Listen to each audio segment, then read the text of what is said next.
Watchers in the Fourth Dimension. Creaking doors, thunder and lightning, monsters, and all the things that go bumpety in the night. They are flesh eaters. Probably vampires, if you ask me. Hello and welcome back to Watchers in the Fourth Dimension. I'm Anthony. I'm Don. I'm Julie. And I'm Reilly. Understand? Of course I understand, my dear fellow. Don't fuss so. I am to infiltrate and kill. This episode, we are discussing the return of the Daleks in The Chase. Looking behind the scenes here, Terry Nation returns to write this one. He had actually initially been commissioned to write a 6-part story to end the season, and he wasn't planning on using the Daleks. However, Dalek Mania by this stage was in full swing following the Dalek invasion of Earth, and it was requested that the Daleks be featured here. Nation was actually starting to resent having to use the Daleks all the time, and his script started looking like shopping lists of cool ideas featuring the Daleks. Several of these ideas didn't make it into this story, and we will actually see some of those reused next season. Further, the decision was eventually made to have this as the penultimate season of the story rather than capping off the season.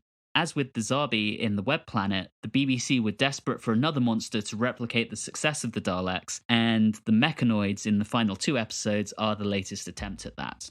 For this story, in the director's chair, we have the return of Richard Martin for his 5th and final contribution to the show. Thank God. For the music, composer Dudley Simpson returns for his 3rd contribution. We will be seeing a lot more of him over the next 15 years, so lucky us. And in the designer's seat, we are lucky enough to have both John Wood and Raymond Cusick returning to the show. John Wood had previously worked with Richard Martin on the Web Planet, and Ray Cusick has been with us virtually since the beginning, having been the original designer of the Daleks. They will both return as designers for their final outings in Season 3 of the show. This story is also notable for being Dennis Spooner's final outing as story editor, although he will actually be back next time around as writer. This time, the short summary is in the very capable hands of Julie. Over to you. Poor Vicky feels useless on the TARDIS as the Doctor fixes the time television, Ian reads a classic, and Barbara makes a dress. Team TARDIS proves themselves to be not original when watching historical events. Meanwhile, the Daleks find them and obviously try to come up with synonyms for exterminate with varied success. And, per usual, the TARDIS team splits up. Ian and Vicky meet tentacle beasts that want to eat them, while the Doctor and Barbara meet fish out of watermen who sell them out to the Daleks. Eventually, they get back together and escape the Daleks, but wait, they are being followed! After terrorizing the guy from Alabama on the Empire State Building and the crewmen on the Mary Celeste, they arrive at a haunted house. After meeting up with Frankenstein, Dracula, and other Halloween favorites, the TARDIS crew fare better than the Daleks and escape with no casualties. Vicky ends up on the Dalek ship and witnesses the true horror, a robot doctor. The Doctor's machine to kill the Daleks is ready, so they hide in a cave. They find Vicky, who lets them know about the robot doctor. After Ian almost kills the real Doctor by bludgeoning by rock, they escape with yet another robot. While in prison, they meet Jungle Jim making Steven, who has a teddy bear mascot. They escape by climbing down a cable over 1,000 feet. I'm with Vicky on this one, and I would be terrified. Steven gets separated from everyone, and the Daleks are destroyed by other robots. Ian and Babs take the Dalek ship to 1965 and take the cutest engagement photos, and now the Doctor is sad. Thank you, Julie. So, I learned 2 very important things during this serial. Number 1, Terry Nation gets paid by the number of locations used. And Dudley Simpson has a hot little jazz combo he plays with on the weekends that he wants you to hear all about at random points during the story.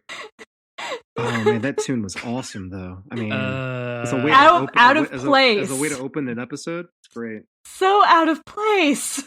At sometimes it works, and at others it just doesn't. We start with a direct cliffhanger from the previous episode, which is something I really enjoy. You know, it's not something we necessarily see that much on past the Hartnell era. Seen it a couple of times in the Whittaker era now, but in general, it's really a relic of this time, and I adore it. So we've got the reprise of the Daleks coming after the TARDIS crew, but they don't know it yet. I think with this episode, we're really left with something that's really just designed to set the scene. Oh, absolutely. We get a nice little montage of them watching great moments in history, when Johnny Cash freed the slaves, an old episode of Blackadder. What was it? Herman Termits, something like that on the TV. So a lot of good things might have going been- on there. I thought it was Might Jerry have and the Pacemakers. Also a possibility. Yeah, I must say, getting the Beatles, which, for the listeners at home, the American releases of this story omit the scene with the Beatles. And I was able to make sure that everyone was able to see the uncut version of this episode with the Beatles. But let's be honest, it's not the Beatles that we're missing. We are missing Ian's dance to the Beatles. Ian rocking out was a high point.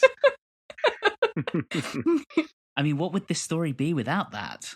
Awkwardly And cut the at shirt. the beginning, let me tell you, because I watched the regular version too, and I'm like, well, that just doesn't work at all. Funny little thing about that scene was the original intent was to have the Beatles aged up and actually come in and act in the story and have them be at their 50th anniversary concert in 2013. Oh, And their manager said no. So the BBC found some footage of them from Top of the Pops and put it in instead. I thought that would have been kind of cool. it would have been cool, but it would have been sad. And it would have been hilarious to see how bad the aging makeup would have looked. And also, since we're talking about this in 2019, horrendously anachronistic. I would love to know what 1990s grunge Beatles would have sounded like. I really love these few scenes of looking back through history, including what at the time was extremely recent history. The Shakespeare scene in particular, I thought was hilarious because you get the courtesan, or not the courtesan, the member of court who comes up to him and says, "Have you thought about writing about Hamlet, Prince of Denmark?" And then you think about Shakespeare's portrayal as borrowing ideas in the Shakespeare Code, in Revived Doctor Who, or even in Good Omens. And this is the same thing, but 40, 50 years earlier than when we're seeing it now. It's fantastic. I love it. I feel like that's a more common thing, actually, because it's been all over the place, and I don't think it was that recent of an idea that Shakespeare stole from people. That's fair. I was just a little sad that it wasn't as original as I wanted it to be. I felt like I could have used some obscure things that Barbara could have pulled out of her hat, being the history person.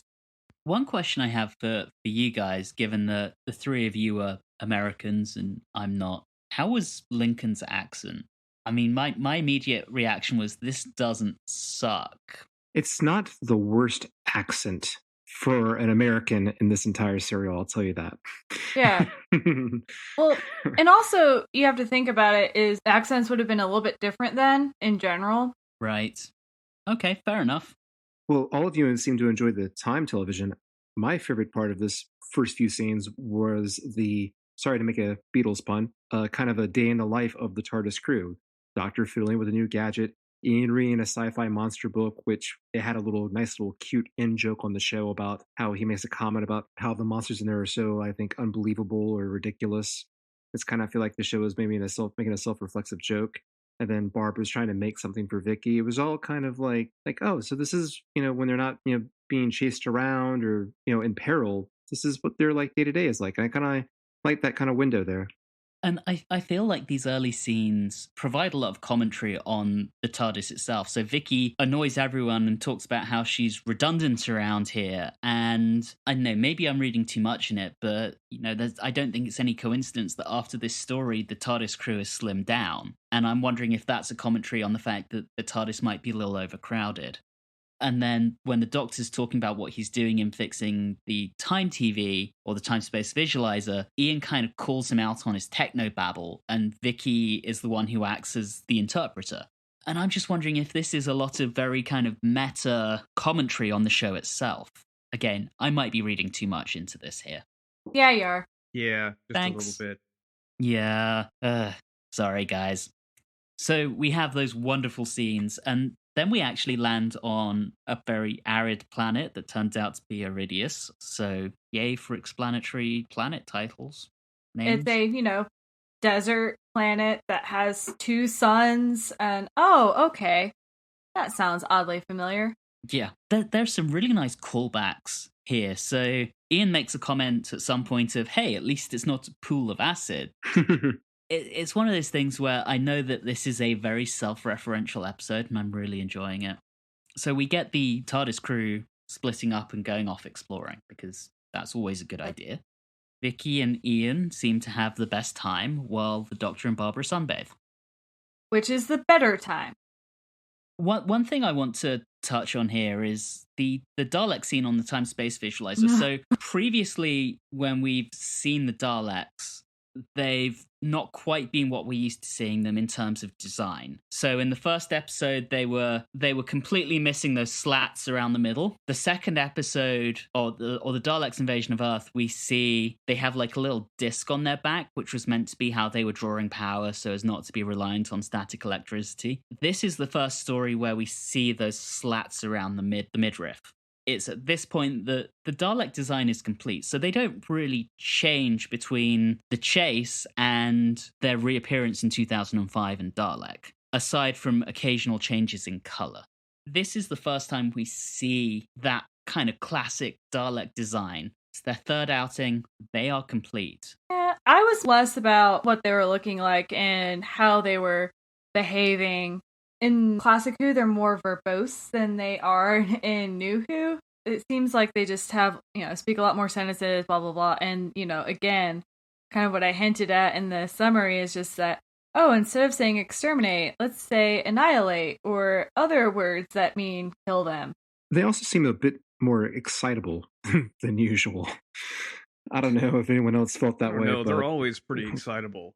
They're like kids throwing a temper tantrum most of the time.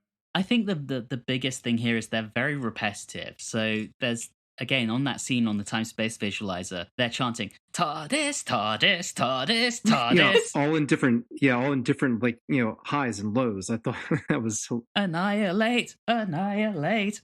So the other thing is at the very beginning, it did open with that, 60s, very obvious jazzy type music there.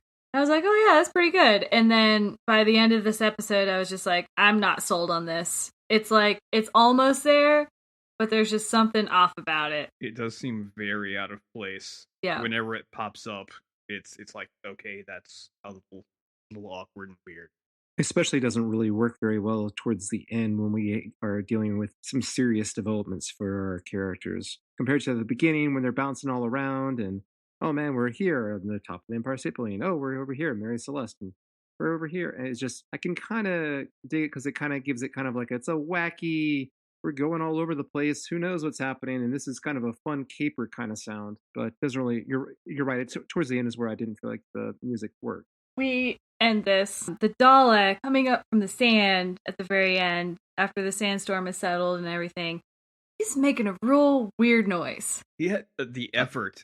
That was difficult for that Dalek. He had...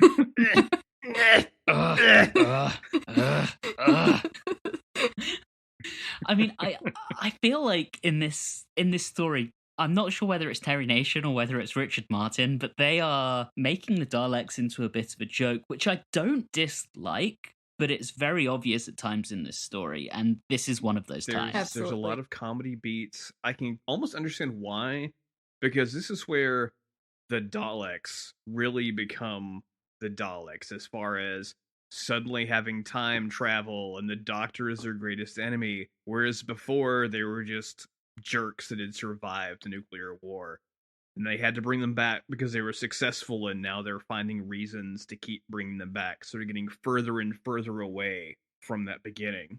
Exactly. As the cliffhanger leads us into episode 2, The Death of Time, which we already talked about how the repeated musical cue is inappropriate at times, and I really felt that the reprise of the cliffhanger in this episode was the worst incident of that, where you've got the Dalek digging himself out and grunting, and then Dudley Simpson's little jazz reprise over it. That really just doesn't work for me. There wasn't really much of a need for it because, A, it wasn't a good cliffhanger because we already know the Daleks are involved. If they hadn't showed them at the end of the previous story and repeated the same thing earlier on within the same episode, it would have made a nice reveal, echoing the Dalek invasion of Earth. But we already know they're there. The aim was to echo it, but I also think there was a level of discontent over the Dalek invasion of Earth. The Daleks had been announced as coming back, but you don't get them until the end of the episode. Whereas here, there's enough of them, but then they want to mirror that cliffhanger, and it just doesn't work because you already know they're around. It's kind of a mess. One of the things I found interesting is that little device that the Dalek had to, what was it, detect movement? Oh, the seismic detector, I think they called it. I'm like, I don't think that's accurate in any way. It would never actually work, but I like the design of it. You kind of look at 60s Star Trek and the science is pretty sketchy at times, and I think that's the case here. I almost wonder whether the general public whether they cared less or whether they were slightly more ignorant of technobabble and they could just get away with this kind of crap more often. Yeah, it's standard plot device science. Right. Whereas today they wouldn't even bother. They would just get on with it. Yeah. So the mer people, huh? Yeah. Those mer people. And their beasts. I actually thought that the costumes of the Iridians were quite good. Yeah, it's a good costume. Now, the fact that they were still... I felt like because it had turned into a desert planet, they would have evolved a little bit more than they had. And died, something to that effect. I thought they looked like they were a dress for an alt-universe musical called Fish.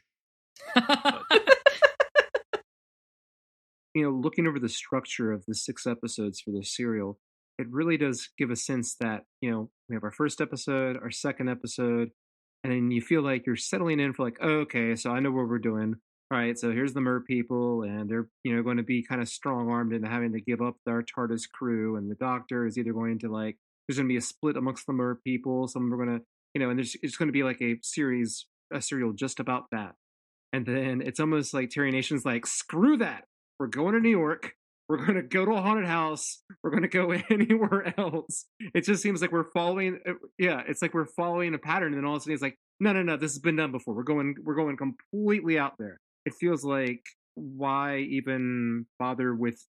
Maybe it's to fool the audience into thinking we're going to settle in with these Mer people on this planet, only to just jettison them and completely go in another direction. It's almost like Web Planet 2, Fish Planet, or whatever, and then it just nope. So it's funny you should mention that, Dom, because when you look at the Iridians, and I don't know if anyone else picked up on this, but they have these weird hand movements and the cadence of their voices is a little weird. And I was just sitting there thinking, okay, Richard Martin strikes again. I mean, you can tell it's the same director. And I was just like, oh God, really? Glad this is the last time they hire him. Despite all of this, there's some really good comedy in this episode too. Slightly earlier on, you have those scenes with Vicky and Ian where they're running back and forth, being trapped by what at the time just looked like tentacle monsters, and you eventually find out they're called the Maya Beasts. Testicles with tentacles. What they look like.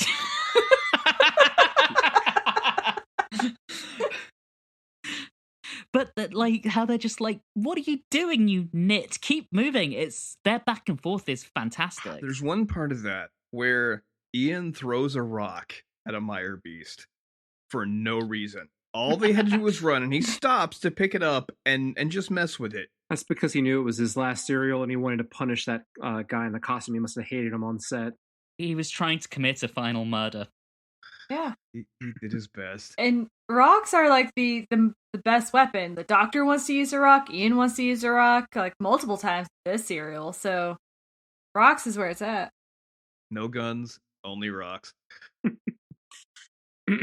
While there are some comedy moments, I also seemed that some of the crew just seemed a little off. Barbara was a lot more high-strung than she's been in the past. I don't know. She just seemed a little off. Particularly in the second episode, or when she's more involved with being chased by the Daleks, because I'm wondering if it's kind of a callback, because, I mean, we always think of Susan being the one that is screaming and such back in the day, but if we remember, it was Barbara that had the iconic scream close-up with the first Dalek.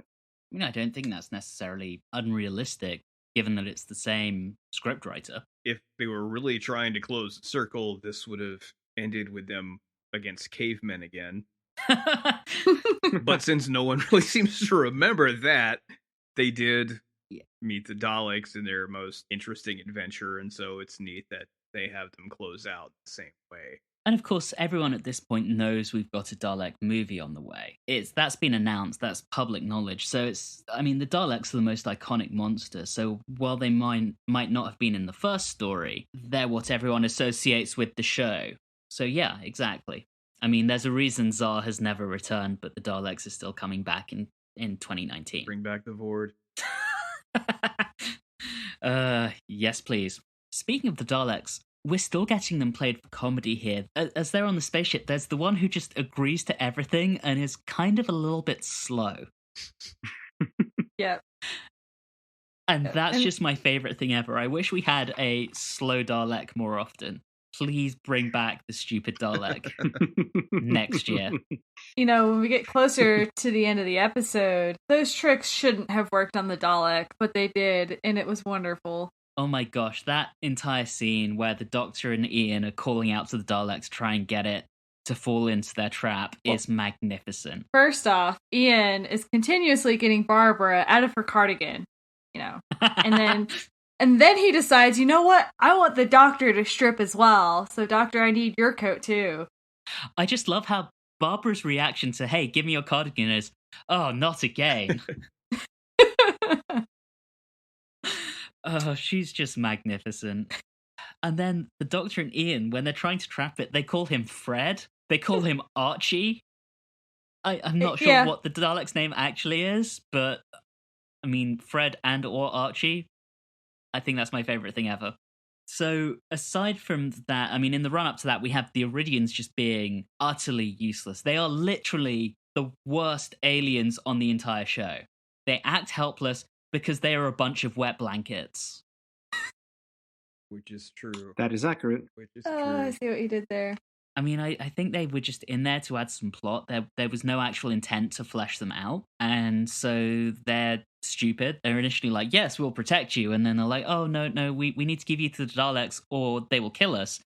Well, they already killed two of you who helped them, so they're going to kill you. I'm going on a rant here and I don't care. This just annoys me so much. This is so dumb. They ultimately don't matter. They're just there to inconvenience the crew. Kind of like the next episode doesn't really matter. It doesn't. Could have been, and probably should have been, a montage. It also should have been titled "With Apologies to Alabama."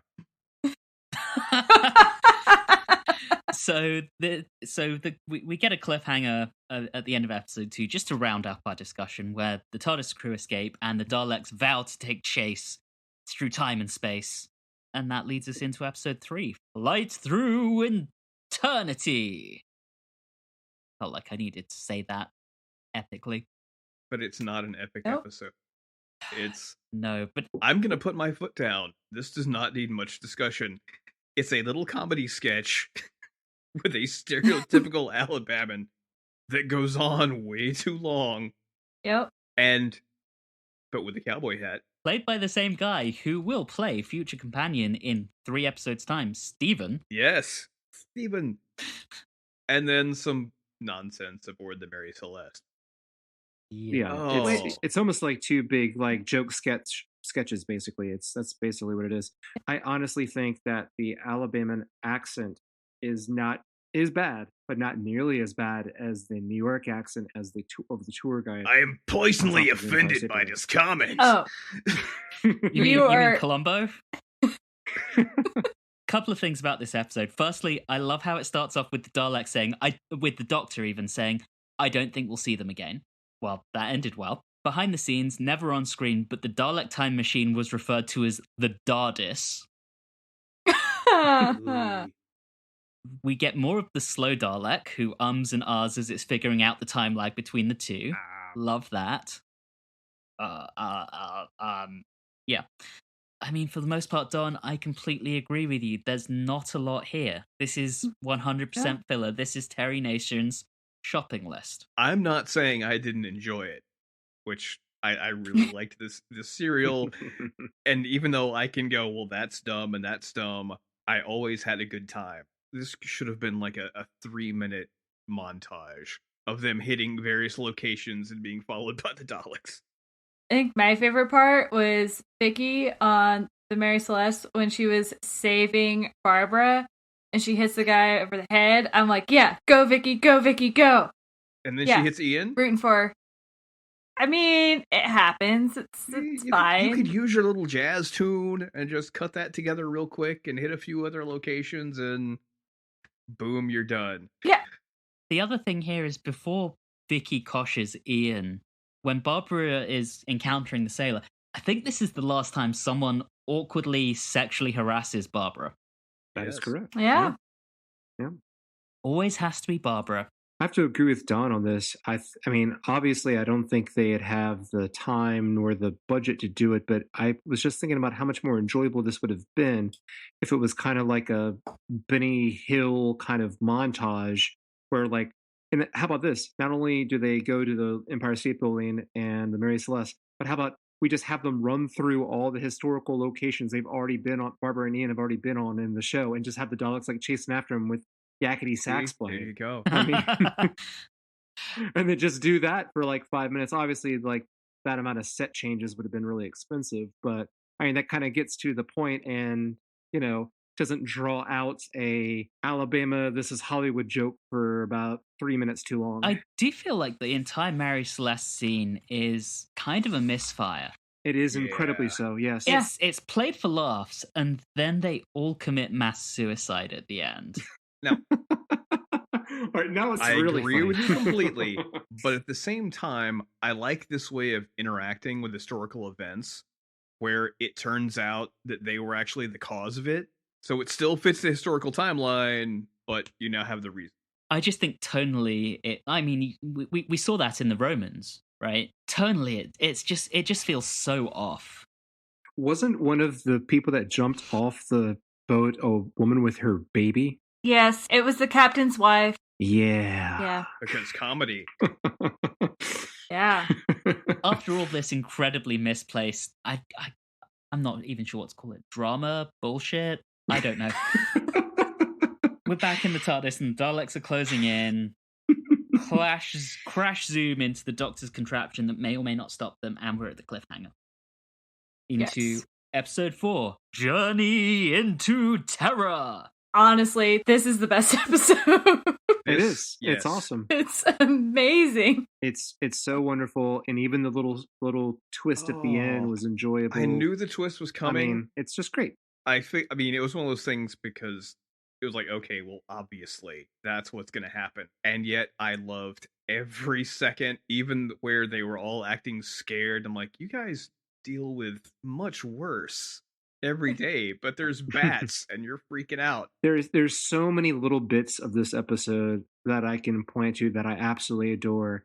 One of them in particular is what really cracked me up was when the Doctor and Ian make it down to the laboratory and Frankenstein's monster, is laying on the slab, and then once it rises up, no delay, no nothing. The Doctor just like leaves Ian right next. He's like, "Nope, I'm out of here. See you later." Two things. Firstly, I think in terms of what they're afraid of, they're so used to dealing with like the extremely weird. What is more traditionally frightening to humans seems more frightening because, hey, we're used to the Daleks. We've met them 3 times. We've never met Dracula. We've never met Frankenstein's monster. And now we've seen Frankenstein's monster fight a Dalek, and I can die a happy man. So that's an important thing. Speaking of the Daleks in this episode, for me, is another example of why Richard Martin is absolutely terrible as a director. If you are particularly eagle-eyed, you will see a Dalek on the set before the Daleks have even arrived. No, I didn't. But I did notice, I think it was either this episode or the next episode, there was a pretty like camera hit by one of the actors. That Dalek forgot his keys and had to travel back through time to where he left them. This has been Fan Wank with Dawn. Thank you. I hate to name names, but Richard Martin was the worst director we've had to this point. Yeah, I still loved this though. Although it's awesome. Dracula was rubbish. Those teeth were terrible. Those were like chiclets. I am Count Dracula. ah, Yeah. ah, ah. Good The Gray evening. Lady was amazing. And watching Yes. this, I kept thinking about what would happen if they had landed in, say, Netherworld. So the Grey Lady, just as background, was played by Rosalind de Winter, who was previously, I forget whether she was one of the Zabi or the Menoptera in the Web Planet, and the person who was credited for insect movement in that story. So again, Richard Martin's looking after his people. She gave it her all. What I just found interesting is like I was sitting there watching this and I was like, were haunted houses like a thing?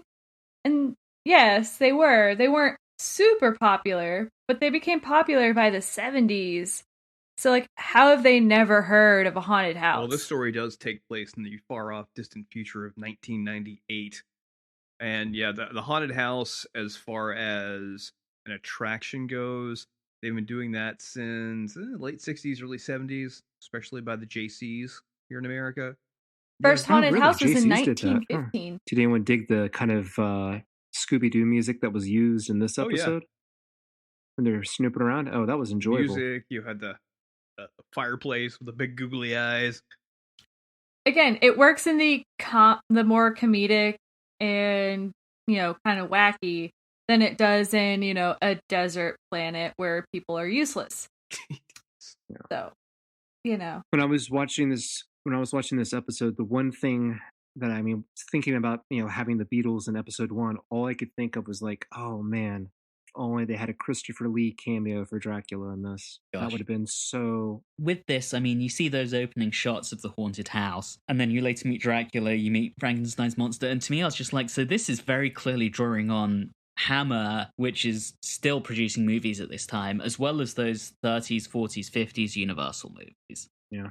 I think my favorite line through all of this, though, was Ian was like, my sense of adventure died a slow and painful death. When the bats came out. It's like, Ian, it's only bats. I don't understand. Because it takes place in the mind. It's trapped in the human psyche. I love how the Doctor is just shown to be completely wrong on that. Yes. But yeah, I think this episode is just brilliant. This is very clear as the first episode of this serial that all four of us really enjoyed. And then eventually you get the confrontation with the Daleks, which is even more wonderful because you see Frankenstein's monster throwing a Dalek that's just claimed to be invincible. Yes. But the Daleks know they're on Earth, so at least they have superior working equipment. Or they know how to use it. Well, I believe in this serial, the Doctor actually specifically says when he built it, meaning the TARDIS. Yes. Yeah, he mentions this piece has been in the TARDIS since I built it. And I know some fans have claimed, well, he just built that instrument. No, it's definitely hinting that the Doctor built the TARDIS, but again, we're early in the show. So after our fun little, watching a few Daleks die by, monsters in a haunted house, we find that Vicky isn't on the TARDIS, which is terrifying and really sad. I think that's so weird given I think the comment we've had ever since the rescue is how the Doctor has a better relationship with Vicky than he did with his own granddaughter, and he doesn't notice that they left her behind. Yeah. Yeah. But we get that absolutely perfect robot replica of the Doctor. Oh my gosh. Oh, it's cringeworthy, isn't it? It's not that bad. It's just they're doing these long shots. I'm like, that guy's taller and is wearing some sort of weird face mask. When I first saw this story, it probably would have been around 95, 96. So I probably would have been 8, 9 years old. And so as a child, I didn't notice that in long shot it didn't look like him. But watching it now on a much larger TV, it's painfully obvious that it's a different actor. Where you have him opening his mouth and they've clearly dubbed Hartnell's voice over. It's just so awkward and bad. I know when they get to the episode where they actually confront, it would be, they can't do what they do now where they get the body double and then shoot both scenes and all that kind of jazz. I know they couldn't do that. At least for this, couldn't they have, in this scene when the real doctor isn't there, they could have just used William Hartnell? And they do in the close-ups. Yeah. That's what's so weird about this. Yeah. Why use the double when the doctor's not in there? That's what I don't understand. Yeah, and I just don't know if they wanted it for consistency so that, For the fight scene. Yeah. Yeah. That's all I could think of. That's the only way, is that they disrupted and made a really bad long shot at the beginning in order just to make it look less painful later. Well, I also think, if we take friend of the podcast Louis Robinson's point, this would have been seen by most people on like a 10-inch TV, as opposed to the 50-something inch we're watching now. I'm sure it played better back in the day. I mean, for me, this certainly worked a lot better on a smaller screen, unrestored, and on VHS. Pro tip: rub Vaseline over your screen before watching anything. We are not liable for any damage caused to your TV should you do this.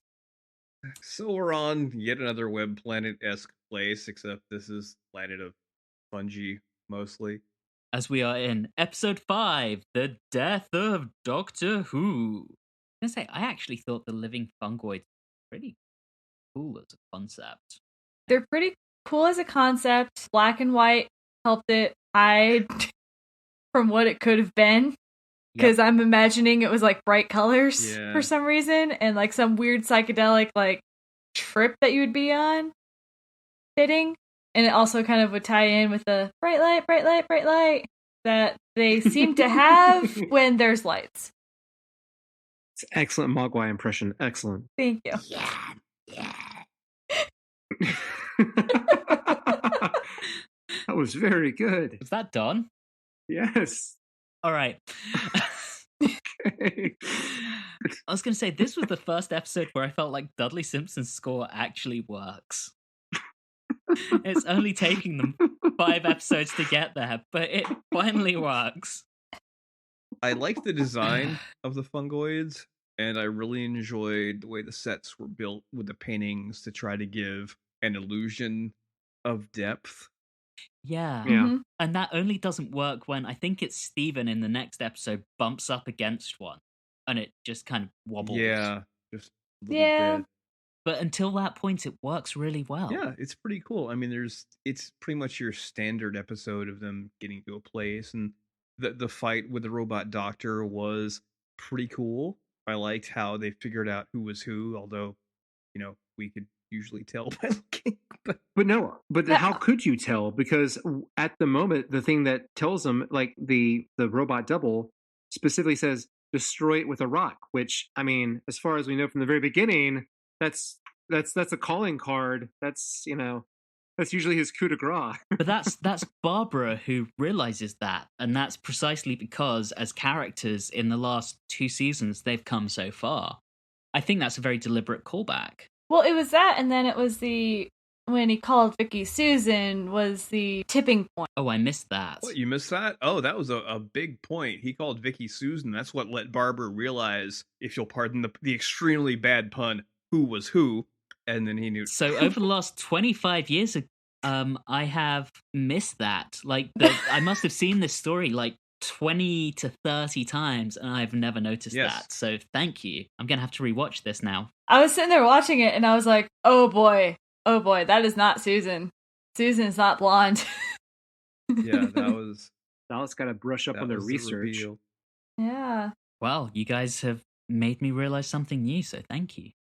And so they defeat Robot Doctor, and, I find it really interesting that when they're hiding back in the cave for the Daleks to come, and Ian is taking watch, and he falls asleep while on watch, I'm like, Ian, buddy, I thought you were in the military. He wasn't very good. Like, I feel like you should have a little bit more, of an understanding of how important it is to be on watch.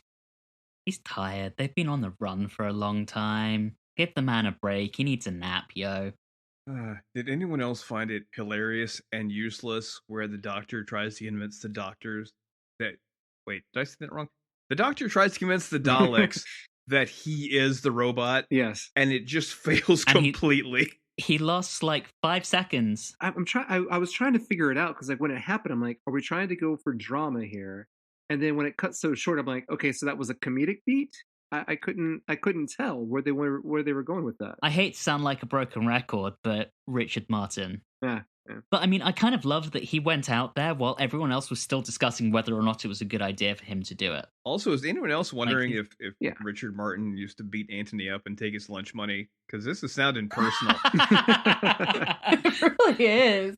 I honestly, at this point, think he, we're one story away from the end of season 2, and I think he's the worst director. I just we've had picture on you the show shaking so your far. fist and going, Richard Martin! I'll get you!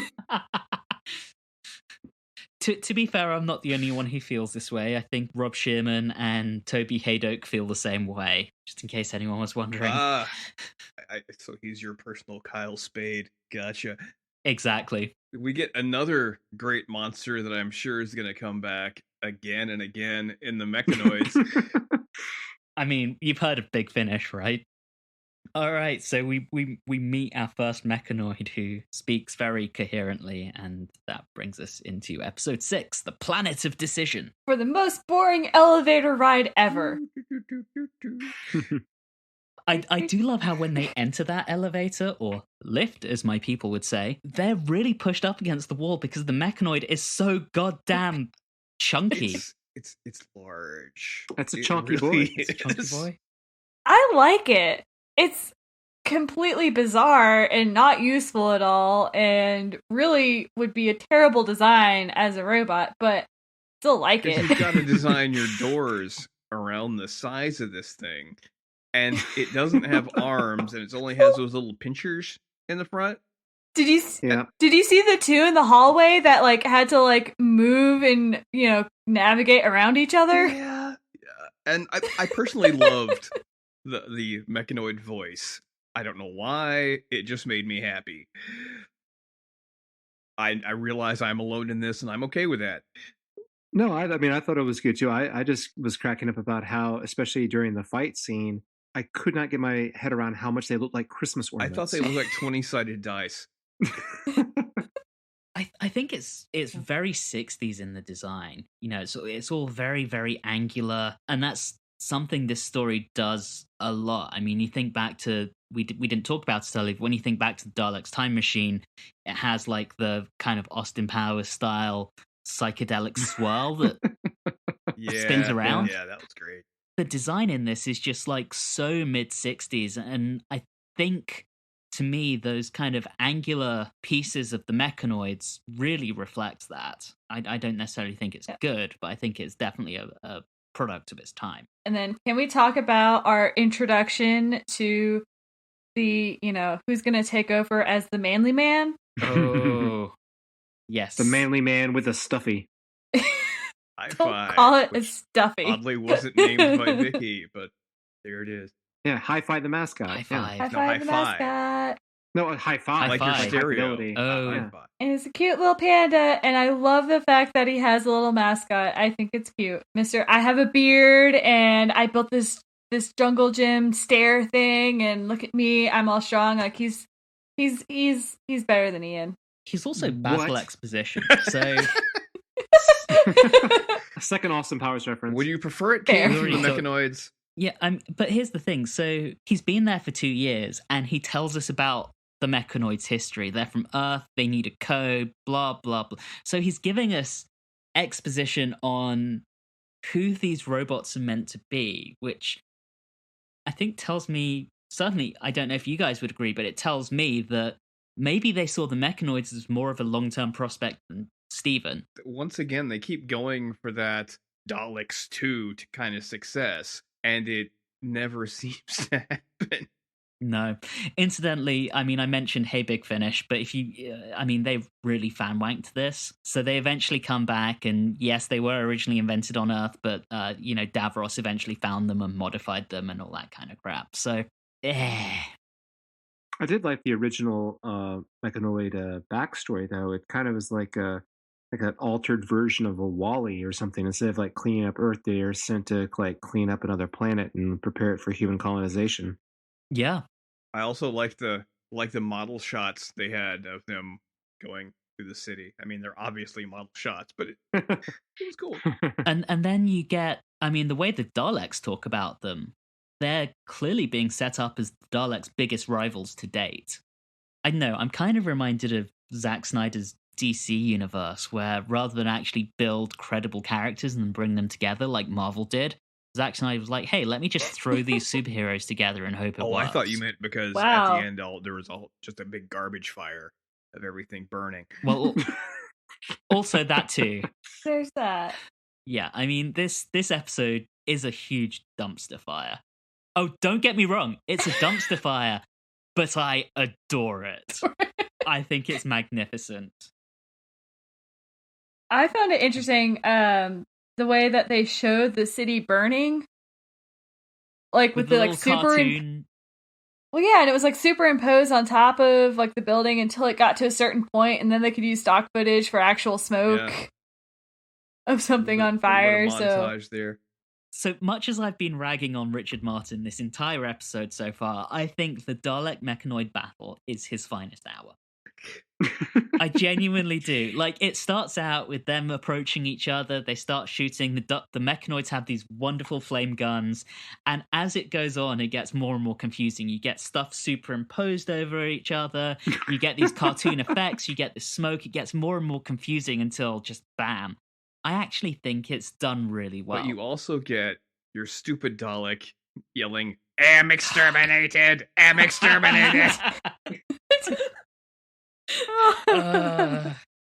I thought that was hilarious. Also, Barbara nearly falls off the roof thanks to Steven. That's Phteven. Because Barbara had been carrying Hi-Fi around, and then all of a sudden they realized that Hi-Fi was no longer there. He needed his mascot. To be fair, this guy has been by himself for 2 years, and I'm pretty sure he probably talked to Hi-Fi a lot, so it's kind of like the Wilson from Castaway. He's probably got some issues that I'm sure will never be touched on again, but I'm sure he's got some issues. So can we talk about the real meat of the episode? No, I don't want to think about it. No. I know. Yeah, let's do it. In the whole discussion about going home, I really enjoy how Ian kind of defers to Barbara through it. Like, I just think it's really sweet. Like, he wants to, but he also recognizes it's not entirely his decision. She's definitely wearing the trousers. Well, we've known that about Barbara this entire time. True. What I'm trying to think of, though, is that, so at the beginning, when Ian and Barbara first joined, they talked quite a bit about trying to get back, and that's what the Doctor's trying to do, especially in the first season. In the second season, it doesn't seem quite as much of that, where they're like actively trying to get back. And you know, we had a couple of those scenes, like, you know, there was the one in the Romans where they're just like chillaxing for like a month or so, you know, just drinking wine, having sex. And, you know, we got it again at the beginning of this, and it just seemed, I don't know, it seemed out of character for them to all of a sudden be like, and we're gonna go home. See, I saw it as different. Like, I felt like they'd kind of accepted this season that the Doctor couldn't really get them home unless they landed there by mistake. Whereas now they have an opportunity with something that maybe they can actually steer and get home with. While they've been perfectly content just to enjoy the ride, now there's actually that real option to get home. So we have that goodbye, and the Doctor is more upset about saying goodbye to Ian and Barbara than he was about Susan. Yep. Yeah. Absolutely. It just seems like I don't recall Hartnell ever showing that much like emotion before, like a real like sadness in the character, and kind of wondering if Hartnell is kind of thinking like that's the last of, you know, my people that were with me at the very beginning of this, and now I'm all alone. I think it was. I mean, it was around this time that he knew that Verity would be leaving. John Wiles' Verity's success was already starting to show up and wind Hartnell up the wrong way. He wasn't taking the fact that Jacqueline Hill and William Russell were leaving very well. So, I mean, I wouldn't be surprised if there's some genuine emotion from Hartnell in this. And I think from a character's perspective, when you had Susan leaving, he sort of pushed her out. She had to do that Yeah. to grow up. And here, Tara's friends, and they left him. I mean, this does happen a lot over the next 50 plus years, but this is really the first time that's happened. And I think, Don, to your point, these are the first friends he's had. We're seeing characters that have really grown together through the space of just under 2 seasons. I think over this time, we've seen growth that we don't ever really see, at least not until the revival in 2005 and onwards. So, yeah, I agree with you. That said, we do actually get my favorite Hartnell blunder, which is where he's freaking out at them about their plan to go home, and he says that there'll be a couple of cinders flying around in Spain. Space! Which, magnificent. Thanks, Billy. And then, yeah, I was a big fan of those engagement photos, as I like to call them. Fun little fact about those. They were not filmed by Richard Martin. They were filmed as part of the next story where Dougie Camfield was the director. They were recorded a few weeks later than the rest of the story. I think they're really, really well done. Very, very sweet. With that, we say goodbye to who I think of as the original companions. I don't really count Susan because, I mean, she was already there. So they were the original audience identification characters. They're the ones that got us our original entry into the TARDIS when we started this journey 2 seasons ago. I'm going to say, I mean, Barbara's just been glorious. In rewatching all of this, she's been the revelation for me. I mean, she's been wonderful, and Ian has always been. Ian was, is actually a type of male character that was very common for. It seemed more common in the 60s and 70s, and maybe a little bit into the 80s than you have now. And that he can be like rough and tough and get into a fight, but also he's not at all put off or like embarrassed about acting the fool and being silly. Mm-hmm. I agree. Yeah.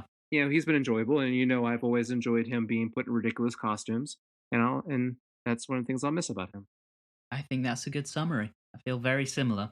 There's not much else. It's just that Barbara's a badass, and Ian was adorably incompetent a lot of the times, but he had his moments and he got to fight some, and that was fun. And I'm just gonna say the headdress that he wore in the Aztecs was probably my favorite.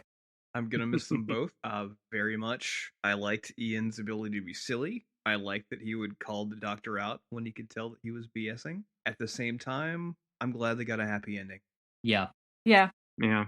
Not all companions do. Yeah, exactly. Particularly now. At this stage, I don't think it's a spoiler to anyone that Stephen becomes the new companion, but we don't actually see him entering the TARDIS. Like, I'm just sitting here, and at the very end, I'm like, but Stephen. He'll be back next time round, and I'll talk a little about Peter Purvis next time, so we'll get our proper introduction to him then. So with that brings us to the end of our discussion on The Chase. Let's do our metrics. For the final time, the Ian murder count. A little bit of a disclaimer in that I will do the final 2-season Ian murder count next episode when we do our season wrap-up. Unless I missed it, I don't think Ian was responsible for killing anyone in this story. Again, the Barbara murder count. Also, 0. Camp count. Gonna go with 0 here and be conservative. Vicky pet name, 0. With that, we move into our scores. Reilly, it's you who gets to have the privilege of scoring this one first. So over to you. It's a 6-episode serial. Usually that would mean a lot of filler. And yes, there was filler, but the filler that we got was interesting to say the least. Not necessarily strong in a narrative way or hitting the right beats, but that's the benefit of this. This was kind of like a throw everything at the wall, smorgasbord kind of thing. If you didn't like what you just had, don't worry about it, because wait 30 minutes, you'll be in a completely different place, with a completely different kind of tone and story and everything else. So it's fascinating how it just jumps around, and that's, I think, a strong point. And of course, we all enjoy our Journey into Terror episode, 4th episode. That is the high point. For a 6-episode serial, it moves pretty quick. It's a decent concept, could have been done better. There's some weak points. There's never a point where you feel like it's dull. You're kind of either you're either enjoying it for its craziness or how ridiculous it is, as in the Alabama guy skit that was not good. So I would say, especially, I would have given it like maybe like a 7, maybe a 7.5. But I really enjoyed. I mean, if you're a Doctor Who fan, you have to see the end of Barbara and Ian, and you have to see how the Doctor reacts to that. That is like, I think, iconic if you're a fan of the series. So I will give it 8 dumb Daleks out of 10. All right. So I'm up next. From my perspective, and I apologize to my friends back home for the way I'm going to phrase this, which will be overly American. This story is trash. This story is utter trash. And yet I love it so much. I don't know if that's childhood nostalgia, whether it's just so ridiculous it's hard not to love, but I think it's fantastic. Everything about it, from the comedy beats in those first episodes with the, if you'll pardon my pun, the wet fish aliens, through to the campy chase through time, through to the big battle at the end. And then we have the heartfelt goodbye to Ian and Barbara with the, as Julie put it, the engagement photos. This story is not well written, it's not well directed, but it's wonderful. So from my perspective, for me, this story gets 8 rings in the sand out of 10. Don, over to you. I am on record as saying that Terry Nation is probably my favorite hack. And this story has done nothing to disabuse me of that notion. As Anthony said, it's trash. It doesn't make a whole lot of sense, even in the aspect of a time travel chase. Certain parts of it are completely ridiculous and could have been cut down to a few moments rather than being an entire episode on their own. And none of that matters one little whit. There was no point where I was bored. I was frequently having to pause it. I was laughing so hard because the entire thing is, to use a Americanism I don't really use very much, it's a hoot. It's fun, it's silly, and it's incredible. I'm giving it 9 Frankenstein's monsters throwing Daleks out of 10. Ooh. Wow. Ooh. All right, Julie, over to you. Boy. Oh, boy. Well, the problem is, first off, Anthony, is that you stole my line, because I was going to call it trash. Well, I guess I was going to say it was garbage. So Hey, that's a different word. We're big on synonyms here. like the Daleks. Use rubbish. It's more British. All right. That's a good one. So this was rubbish. It made absolutely no sense, starting from the very beginning, and they chose not original places to go in history to watch through their TV. Poor guy from Alabama and the poor people of the Mary Celeste. Rest in peace. I'm sorry, guys. It's all over the place. What drags it down the most is the second episode. If it weren't for that second episode, I would agree with you that it never slowed down, but those couple hours where they were waiting for the sun to get at noontime for the Daleks to come collect the crew, I would agree.